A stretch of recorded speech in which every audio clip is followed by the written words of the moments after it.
تو وہ جب آئی نا گھر میں ملنے تو کہا کہ مجھے میری ملکہ نے کہا تھا کہ عمر کی زوجہ سے اہلیہ سے ملاقات کر کے آنا. تو حضرت عمر کی اہلیہ نے نا ایک جوڑا کپڑوں کا دے دیا ملکہ کے لیے اور ایک خوشبو کی شیشی دے دی. اب جب وہ تحفے وہاں گئے تو اس ملکہ نے نا کچھ سونے کا سامان بھیجا, کچھ زیورات بھیجے, کچھ تحائف بھیجے. جب حضرت عمر کے گھر آئے نا وہ خادم لے کے آیا, اس نے کہا جی آپ کی اہلیہ نے تحفے بھیجے تھے. تو جواب میں شاہ ایران کی بیوی نے, یہاں جس ملک کا وہ سفیر تھا, انہوں نے بھی یہ بھیجے ہیں. تو حضرت عمر فاروق نا وہ تحفے لے کے گھر گئے تو جا کے کہنے لگے اپنی اہلیہ سے, یہ تو کب سے تحفے تحائف بھیجنے لگ گئی ہے, یہ کب سے نظام شروع ہو گیا؟ تو کہ حضور تحفہ دینا لینا تو ٹھیک ہے, سنت ہے, محبت بڑھتی ہے, تو یہ کوئی قباحت نہیں, اور میں نے اپنی ذاتی استعمال کے لیے جو چیزیں رکھی تھی وہ میں نے دی ہیں. تو حضرت عمر فاروق رضی اللہ تعالیٰ عنہ فرمانے لگے ہم نے کسی ملک کے ساتھ اور اس کے بادشاہ کے ساتھ ذاتی تعلق نہیں بنانا, تعلق جو بھی بنے گا رسول اللہ کے دین کی برکت سے بنے گا. ذاتی رشتے نہیں ہم نے قائم کرنے. ذاتی آپ کے ملک کی جو ایئر لائن جس کا ہر سال خسارے کا ڈنڈورا پیٹا جاتا ہے نا, وہ ہمارے بادشاہ صاحب اور صدر صاحب اگر غیر ملکیوں کو گھوڑا کبھی بھیجنا ہو نا, گھوڑا, تو پورا ایک جہاز گھوڑا لے کے تحفے میں جاتا ہے, پورا جہاز. غریب قوم کا یہ سرمایہ, اور قوم بڑی بادشاہ ہے, لائنوں میں لگ کے ووٹ دیتی ہے. دو کام ہمیشہ لائن میں لگ کے کرنے, ایک بل لائن میں لگ کے جمع کرانا ہے اور ایک ووٹ لائن میں لگ کے, تاکہ پھر پورے 5 سال لائن میں ہی لگے رہیں. مرضی سے آپ ووٹ دینا, پر جو بات درست ہے اس کو سنو. حضرت عمر فاروق رضی اللہ تعالیٰ عنہ نے اپنی اہلیہ سے پوچھا کتنے کا تھا وہ تیرا جوڑا اور خوشبو کی شیشی؟ انہوں نے کہا 3 دینار کی. فرمایا یہ 3 دینار تیرے, اور باقی جو تحفے آئے ہیں وہ تو خود کہہ, چونکہ اس نے تیرے نام بھیجے ہیں, تو کہہ کہ میں مال غنیمت میں دیتی ہوں, تو کہہ میں مسلمانوں کو کہہ. تو زوجہ ہنس پڑی, کہنے لگی میں نہ بھی کہوں تو مجھے کہنا تو پڑے گا ہی, کہنا تو میں نے ہے ہی, جو کہ سامنے عمر فاروق ہیں, لہذا فرمایا کہہ دیتی ہوں میں نے دیا خزانے کو. حضرت عمر نے جمع کرا لیا. میں یہ کیا بات ہوئی, میرے گھر والے جو مرضی کریں, ان کا معیار زندگی جس طرح کا مرضی ہو.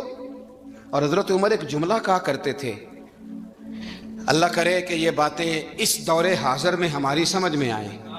حضرت عمر فاروق رضی اللہ تعالیٰ عنہ اپنے بچوں کو فرمایا کرتے تھے کہ بہت آدمی کو بھوک لگی ہو نا, اور پھر اس کی پسند کا کھانا پکا ہو, تو اتنے شوق سے وہ اس کھانے کو دیکھتا ہے نا, فرمایا اس طرح پوری قوم اپنے بادشاہوں کے خاندان کو دیکھتی ہے, اس تیزی کے ساتھ دیکھتے ہیں کہ ان کے گھر میں کیا ہو رہا ہے, ان کا معیار زندگی کیا ہے, ان کا سٹیٹس کیا ہے. سیدنا فاروق اعظم رضی اللہ تعالیٰ عنہ نے اپنے گھر کے اندر اپنے بچوں, آپ کے بچے دونوں کاروبار کے لیے مصر گئے, تو وہاں کے گورنر صاحب نے لوگوں سے, ایک بہت بڑا قافلہ گیا مدینے سے مصر تجارت کے لیے, جاتے ہیں نا آج بھی قافلے کئی ملکوں میں, تو یہ گئے تجارت کے لیے. تو حضرت عبداللہ ابن عمر, حضرت عبید اللہ ابن عمر, حضرت عمر کے دونوں بیٹے گئے. جناب عمر فاروق کے بچے جب وہاں پہنچے تو مصر کے گورنر نے نا لوگوں کو تعارف کرایا کہ یہ عمر فاروق کے بیٹے ہیں, یہ حضرت یہ چودھری کے بیٹے کو کون بتاتا ہے کہ تو چودھری کا بیٹا ہے؟ باہر والے بتاتے ہیں, گھر والے جی. اور سیٹھ صاحب کے بیٹے کو کون بتاتا ہے کہ تو سیٹھ صاحب کا بیٹا ہے؟ اور مالک کو کون بتاتا ہے کہ تو مالک کا بیٹا ہے اور یہ کرایہ دار ہے؟ یہ کون بتاتا ہے؟ یہ سوچ ہم دیتے ہیں بچوں کو. چودھری اور کمی کی سوچ, امیر اور غریب کی سوچ, مالک اور کرایہ دار کی سوچ, گھر کے مالک کی اور کام کرنے والے کی سوچ, یہ ہم دیتے ہیں. یاد رکھنا, یہ ہم دیتے ہیں, یہ ہمارا مزاج ہے, یہ باہر سے نہیں آتی. تو کوئی شہزادہ ہے, تو سیٹھ ہے, تو نواب ہے, یہ سوچ باہر سے نہیں آتی. یہ اماں سوچ دیتی ہے, اماں, یہ ابا سوچ دیتا ہے. اور پھر جب تباہی اترتی ہے تو اس کے ذمہ دار بھی باہر والے نہیں ہوتے, گھر والے ہوتے ہیں, گھر والے. ہمارے بچوں کی طبیعتوں پر زیادہ نقش باہر والوں کا نہیں ہوتا, گھر والوں کا ہوتا ہے. یاد رکھیے گا. حضرت عمر فاروق رضی اللہ, بچے ہیں, شہزادے ہیں, وہ کاروبار کرنے گئے اور وہاں لوگوں نے بتایا گورنر صاحب نے کہ یہ فاروق اعظم کے بچے, امیر المومنین کے. لوگوں نے ان سے زیادہ مال خریدا, تجارت میں زیادہ نفع ہوا. ظاہر ہے کہ وہ آپ کے جو اللہ خیر کرے حکمران ہیں, ان کے کاروبار کتنے ملکوں میں ہیں, کس بنیاد پر ہیں؟ وہ صرف اس بنیاد پر کہ وہ حکمران رہے, ان کے لیے آسان تھا.